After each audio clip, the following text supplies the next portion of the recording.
But guess what comes up first? The news, UFO news, because on openminds.tv, you always have the latest news. Also, I'm tweeting that on UFO Daily News, at UFO Daily News on Twitter, if you want a Twitter news feed. But we bring this character in called Jason McClellan, and he comes in and tells us all about the news, and we have fun talking about the latest and the greatest. So we've got him here with us right now. You heard him making fun of Antonio.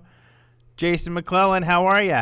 I'm great, sir. Yes, that is one of my many jobs is peanut gallery. I do fill in on that before the news comes in. But this is your Open Minds news brief for Monday, November 14th, 2011. An aircraft carrier-sized asteroid known as Asteroid 2005 YU-55 recently passed between the Moon and Earth, making its closest pass to our planet in 200 years. According to NASA, strange structures were detected on the large asteroid as it passed Earth at an impressive 30,000 miles per hour. According to the BBC, 2 radio telescopes, the Goldstone Observatory in California and the Arecibo Observatory in Puerto Rico. Arecibo is what Americans call it. But it's in Puerto Rico. Yeah, but you can't say it right anyway, so. So are you telling me, as a Arecibo new resident of Arizona, you say Casa Grande? No. What do you say then? Casa Grande. There you go. Anyway, these 2 observatories, these 2 radio telescopes, recorded radio echoes off the asteroid, quote, to understand better what it is made of and how it is shaped. Scientists at the Goldstone Observatory assembled a short video of the asteroid using images generated from data acquired with the 230-foot wide Deep Space Network antenna on November 7, 2011, between 11:24 a.m. and 1:35 p.m. The images used to create this video are reportedly the highest resolution images ever made by radar of a near-Earth object. And while that sounds impressive, Alejandro, I was underimpressed by these images. I know I should be really impressed, but it's very grainy and hard to make out anything. However, NASA reports that the principal investigator for Asteroid 2005 YU-55 observations, radar astronomer Lance Benner of NASA's Jet Propulsion Laboratory in Pasadena, California, stated about the video, quote, "The animation reveals a number of puzzling structures on the surface that we don't yet understand." He further stated, quote, "To date, we've seen less than 1/2 of the surface, so we expect more surprises." This sounds like a becoming more typical response of NASA to try to hype things up. Yeah, exactly. Marketing. Exactly. So, are these structures evidence of an extraterrestrial civilization? Some think so, while others think the usage of the term structures in this instance simply refers to anomalies on the asteroid's surface. In either case, these structures have scientists puzzled, and their identity is unknown. Interesting. It is interesting. And I wonder how intentional the usage of the term structure actually was. And maybe a year ago, I might have not even thought twice about it. I would just say they're just talking about something weird on the surface. Could be a mountain or something, but they don't know what it is. However, we've seen a lot, on multiple occasions this year. We've seen NASA really playing with words a lot. Intentional playing with words to create a buzz. Because what else? Let's think of what words you would use. Let's say we lived on the moon and we took pictures of, just because I was there fairly recently, Arches National Park or Monument Valley, and you would see some weird geological structures. So that might be the term you would use. What else would you use? Some strange formations. Geological formations would be one. But I think you're totally right, because we know, like they did recently, not too long ago, they made the big deal about the extraterrestrial life, and it was total BS. It had nothing to do with it. We're talking about the organisms that could live in an arsenic-heavy environment. Yeah. And the press release they sent out, and they bothered to send out a press release, and the press release was very vague and simply stated that they were going to make an announcement that would impact the search for extraterrestrial life. Yeah. And it was a marketing play. and it worked. I think you're right. I think you're probably They're doing right. this more and more. They're really playing the game. They really want to get people interested in space again, and this is the angle they're taking. They know that people are interested in extraterrestrial life, so they really hype this up. Yeah. And the recent discovery of the planet they're calling Tatooine, that has the 2 moons, they really hyped that one up. Yeah. Playing with Star Wars, Right. and they had somebody from Industrial Light and Magic on that panel to discuss the announcement of that. Right. So NASA's playing a lot of games with their PR now. Yeah.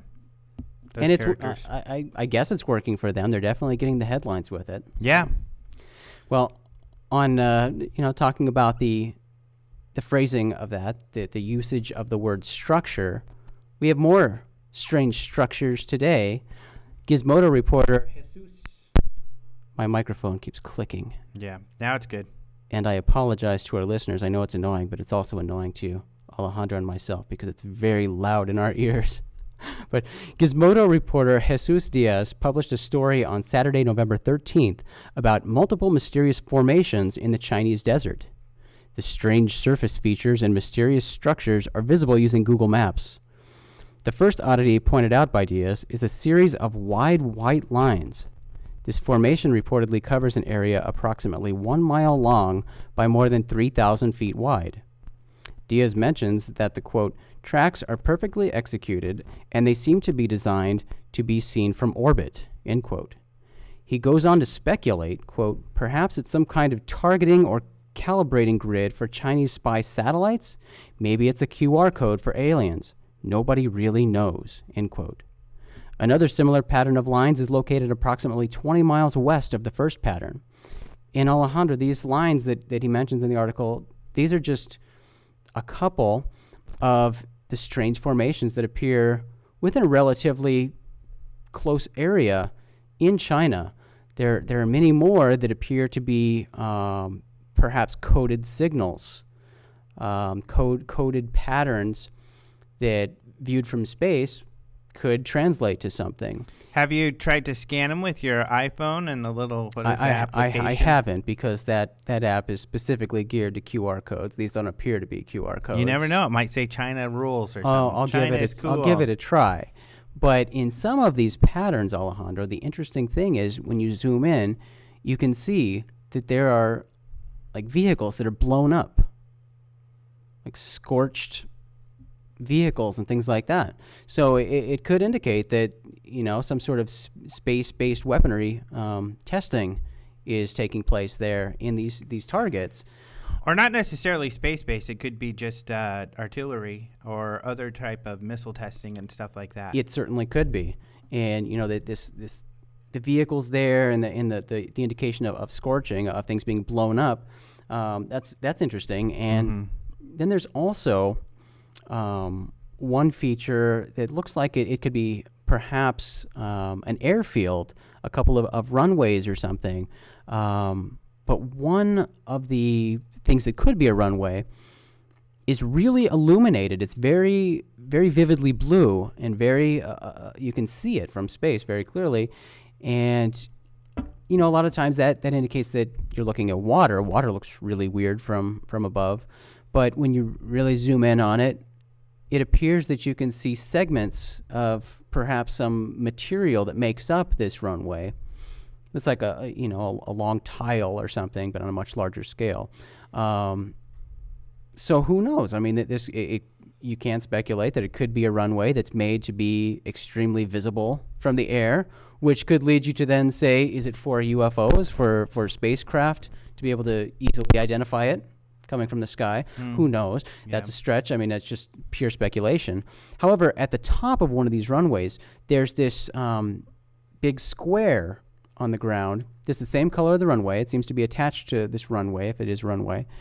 And there are lots of holes, not really holes, but circular areas that appear to have been blasted with like a laser or some sort of explosion happened there. You see tons of these holes, and some of them do show signs of what could be scorching or where something had blown up.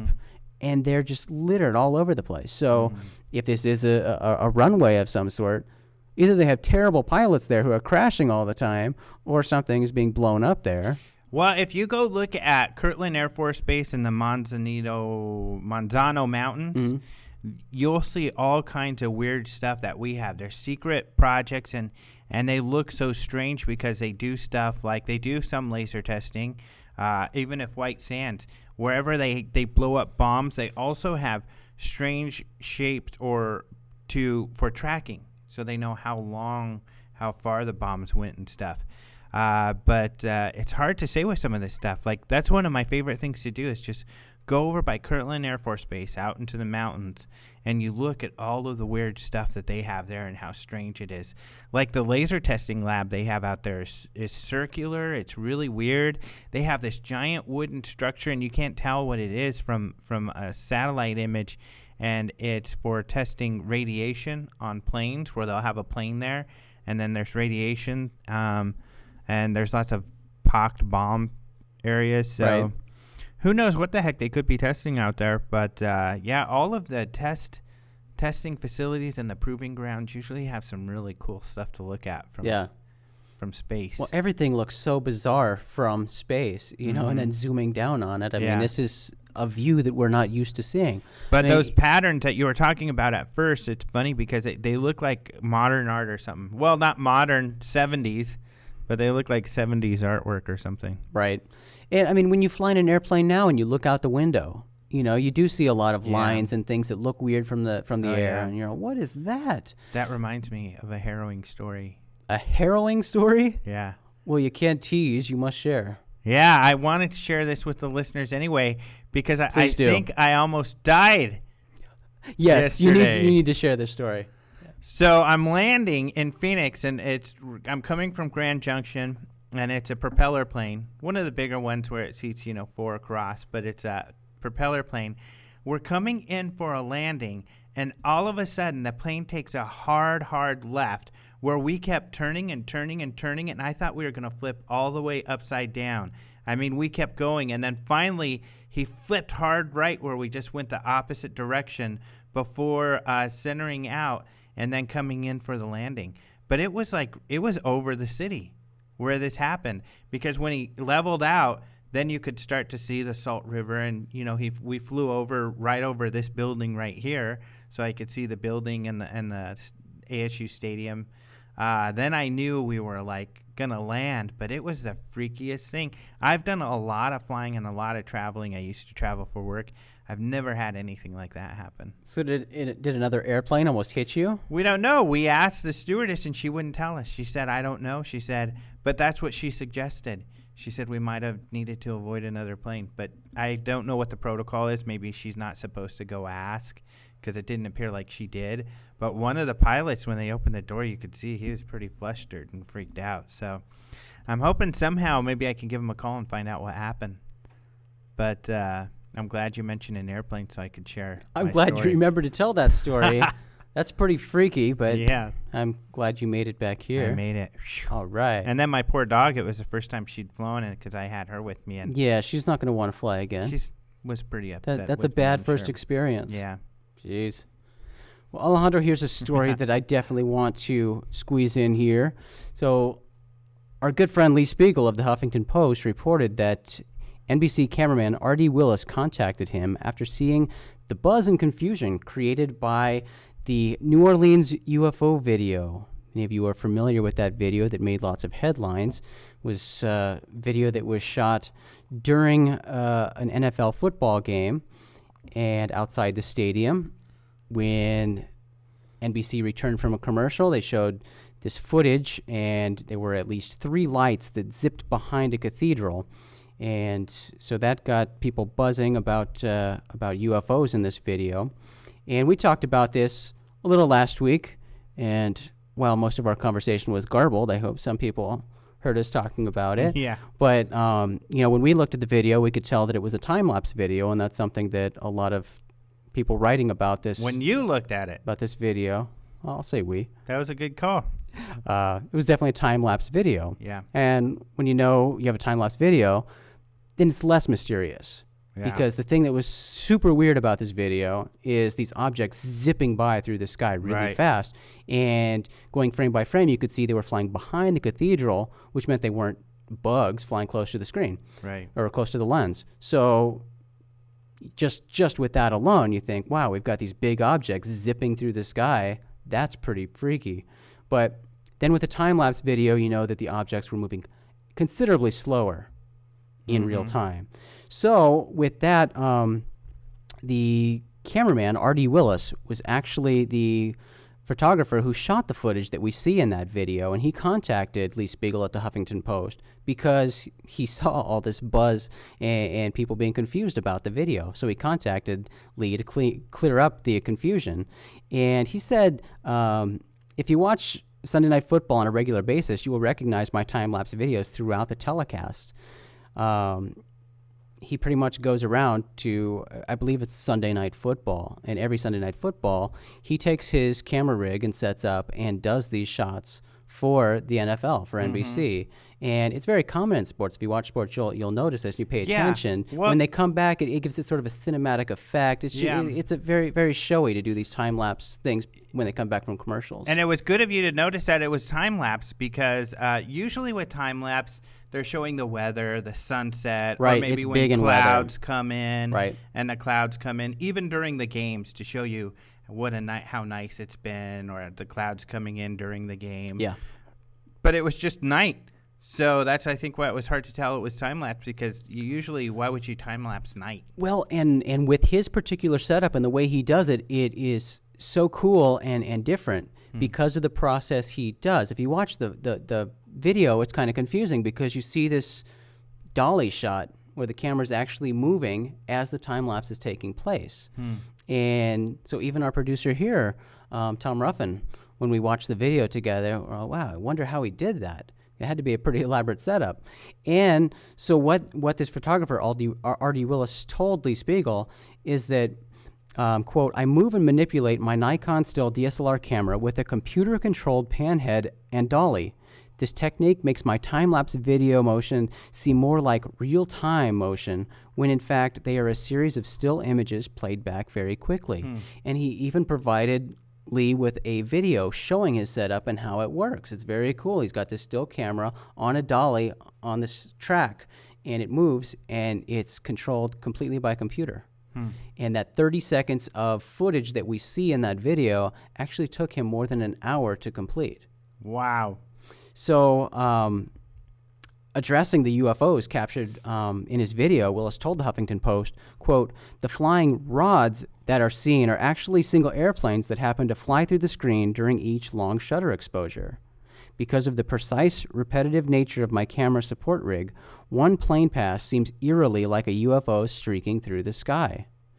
So, as he was shooting this footage, he was watching the airplanes come in for a landing. So he knew without a doubt that they were airplanes, commercial airlines coming in for a landing at the nearby airport.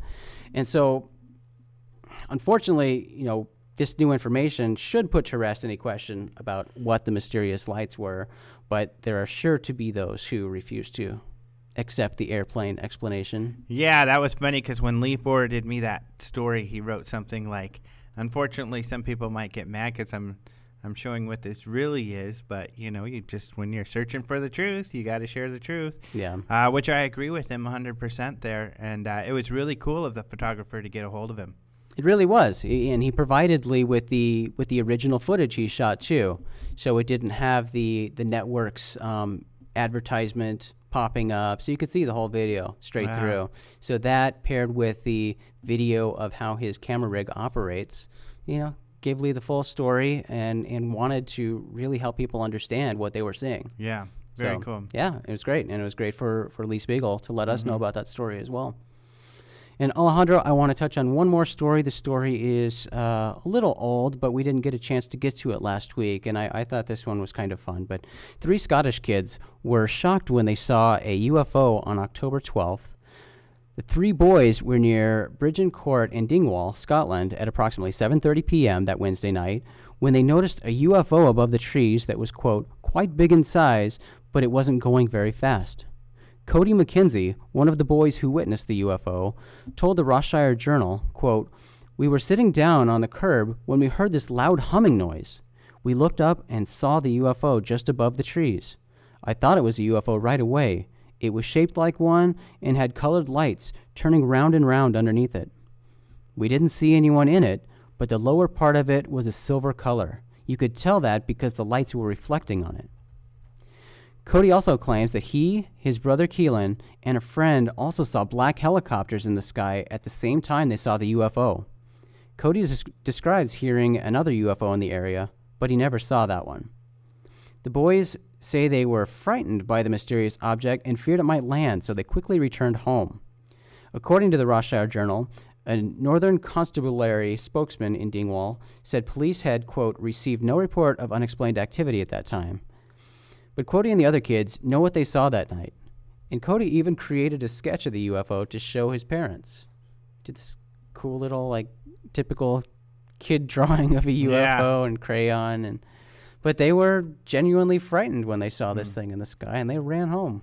Yeah, crazy. Yeah. Pretty cool. Yeah, very cool. You know what? Before you're done, though, I wanted to ask about a couple other stories I don't think we were able to, because I don't think we were able to get to before that are really interesting. I'm not prepared, so I say no.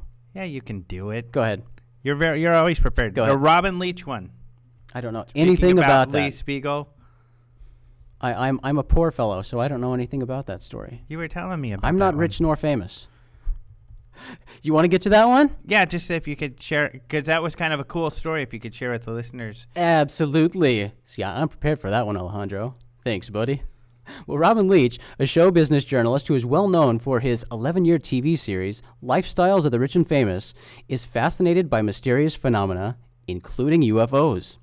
As he explained to the Huffington Post, it's something that's interested me from way back when in England as a newspaper reporter. Again, journalist Lee Spiegel recently interviewed Leach about his interest in UFOs. Spiegel revealed that he and Leach are actually good friends, and the two even went UFO hunting together in Maine back in the 70s. When asked if he had talked to many celebrities about UFOs, Leach explained that he hadn't really ever brought up this subject with any celebrities for fear of being considered, quote, weird and mad.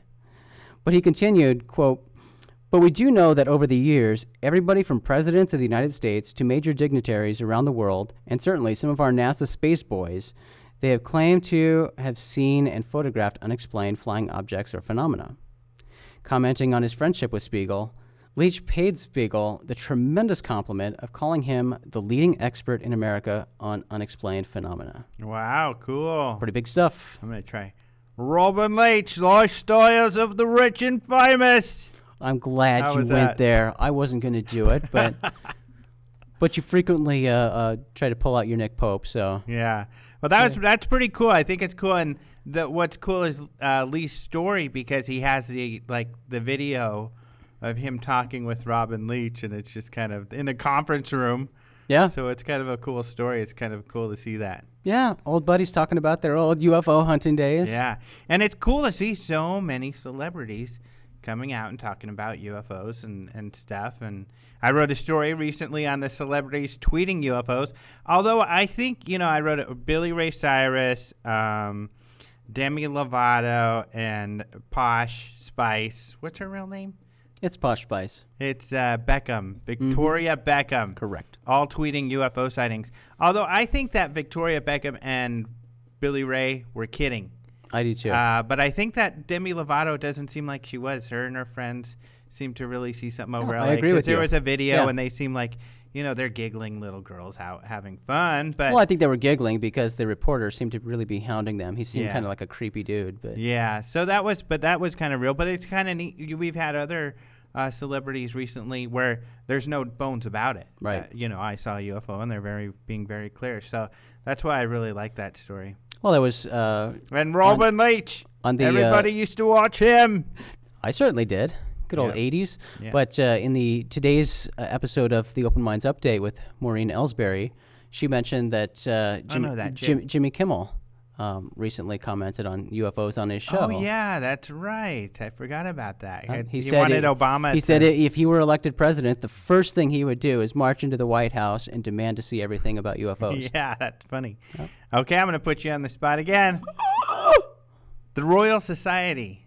Sorry, I've got nothing new there. That's a great story, but I mean, I don't think we talked about it. We didn't talk about it, and that's interesting. The Royal Society has sort of followed suit with like the FBI and CIA and the UK. Yeah, the Ministry of Defense. There you go. With putting their journal archives online, free access. Typically, their content has been paid access only, and unfortunately, that still applies for newer publications. But stuff where the copyright has expired, so things that are 70 years or older are now available free of charge. So you can go back and read about Ben Franklin flying his kite and things way back. I mean, all of our greatest minds pretty much have been members of the Royal Society. So there are some fascinating, really ancient documents there that you can read that were published in one of the Royal Society's journals. Yeah. But the Royal Society historically has very openly published articles about extraterrestrial life. No. And that's been more so recently, in recent times, with Ted Peters about religion and the effects extraterrestrial life has on religion. Yep. We had him on the show. He was great. And Paul Davies has been a key presenter at the Royal Society conferences. Yeah, they've done astrobiological conferences lately. I know Nick Pope was really excited. And Nick Pope, who went to them, said that the scientists were more open. And he said he didn't want to name names, but there were scientists open to the idea of UFOs behind the scenes, you know, during lunch. But they didn't want to talk about this stuff publicly. Right, and I think he talked about that on this show. Yeah. And the Royal Society, for people who don't know, a very old and prestigious scientific organization in the United Kingdom. Absolutely. Yeah. More of which Stephen Hawking is a member, and several other. I wonder if they're more prestigious than the Ministry of Magic, or if the Ministry of Magic is incorporated with the Royal Society. I'm sure it's a branch. Yeah. The secret branch. Secret branch. The secret hidden branch. Well, awesome. Those are great stories that I wanted to touch on. Well, I'm glad you got those out, Alejandro, and I'm glad I could contribute. Yep. All right. Well, remember, you can check out all these stories and more at openminds.tv, your source for UFO-related news. I am Jason McClellan, your Open Minds news correspondent, and you have been briefed.